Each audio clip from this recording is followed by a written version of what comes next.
અમદાવાદમાં unique fashion look દ્વારા પ્રસ્તુત ગુજરાત સુપર મોડેલ 2026 સિઝન 10નો ભવ્ય કાર્યક્રમ સફળતાપૂર્વક યોજાયો હતો। આ ગ્લેમરસ અને પ્રતિષ્ઠિત ફેશન શોનું આયોજન ગોપાલ શર્મા દ્વારા કરવામાં આવ્યું હતું, જેમાં ગુજરાતભરના પ્રતિભાશાળી મોડલ્સે ભાગ લીધો હતો।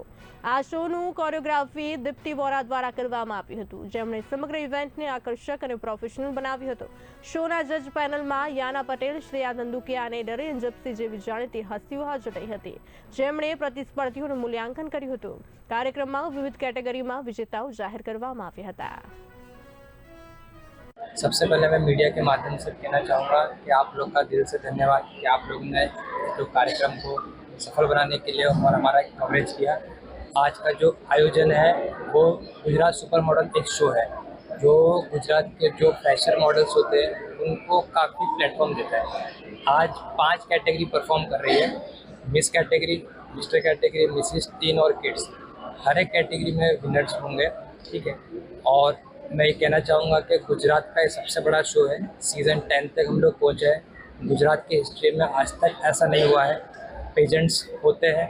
हमारा जो यूएसपी है वो ये है कि हमारा डिसीजन एकदम फेयर होता है, शो का लेवल काफ़ी अच्छा होता है और पार्टिसिपेंट्स ऑल ओवर गुजरात से आए हुए हैं, ठीक है। पहले इसका ऑडिशन हुए थे, ऑडिशन में लोगों ने यहाँ पे अपना परफॉर्म किया, हमने उनको सिलेक्ट किया और आज ये शो हो रहा है, ठीक है। और मेरा जो विज़न है आगे का कि मैं गुजरात को रिप्रेजेंट करना चाहता हूँ ऑल ओवर इंडिया से। जैसे कि अभी मैं शो कर रहा हूँ महाराष्ट्र में, गुजरात में, राजस्थान में। आने वाले टाइम में हम लोग बड़ी फ्रेंचाइजी की तरफ जाने वाले हैं। तो मेरी आशा है कि गवर्नमेंट भी इस चीज़ को सपोर्ट करे मॉडलिंग को लेके, और कुछ गवर्नमेंट की तरफ से भी कुछ बेनिफिट्स मॉडल्स को हो, ठीक है। और धन्यवाद।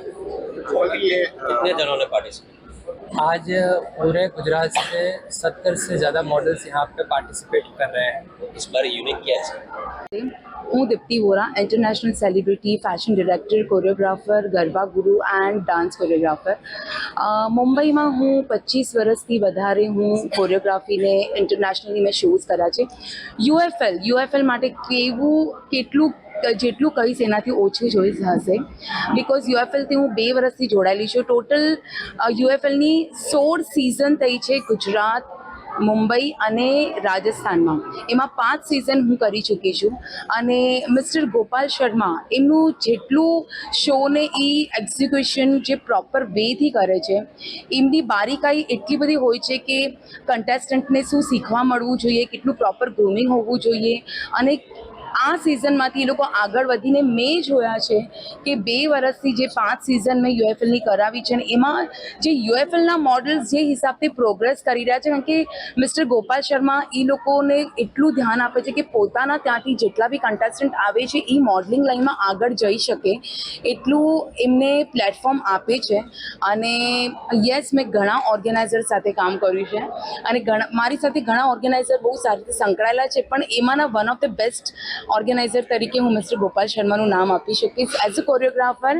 અને બીજું એમ કે મેં જોયું છે કે યુએફએલમાં મોસ્ટલી 80-100 કન્ટેસ્ટન્ટો આમ થતા હોય છે બિકોઝ ઓફ એમની ડિગ્નિટી। એ જેટલું આપણે કહીએ ને કે જેટલું અહીંયા ઓરિજિનાલિટી છે કે અહીંયા જરા પણ ફિક્સિંગ નથી હોતી। જે પણ mister category, miss category, teens category, kids કેટેગરીને જેટલી પણ કેટેગરી હોય છે, જજીસને પૂરેપૂરો એમનો જ રિઝલ્ટ હોય છે। એમાં ગોપાલ શર્મા કે એમની ટીમનો કંઈ પણ જરા પણ એવી રીતે બોલવામાં ના આવે કે આ કન્ટેસ્ટન્ટને કે આ કન્ટેસ્ટન્ટે પ્રોપર રીતે કરે છે। અને હું એમ કહીશ કે ગુજરાતમાં one of the best pageant એટલે કે UFL mister Gopal, organized by Gopal Sharma. અને બહુ જ જલ્દી આ જ વસ્તુ જેટલું ગુજરાતમાં એમણે પોતાનું નામ સફળ કર્યું છે પેજન્ટમાં, એટલું જ નામ સફળ કરી રહ્યા છે મુંબઈમાં, બિકોઝ સૌથી ફર્સ્ટ એમની મેં મુંબઈમાં કરી હતી એમની ઓર્ગેનાઇઝિંગમાં એઝ અ કોરિયોગ્રાફર।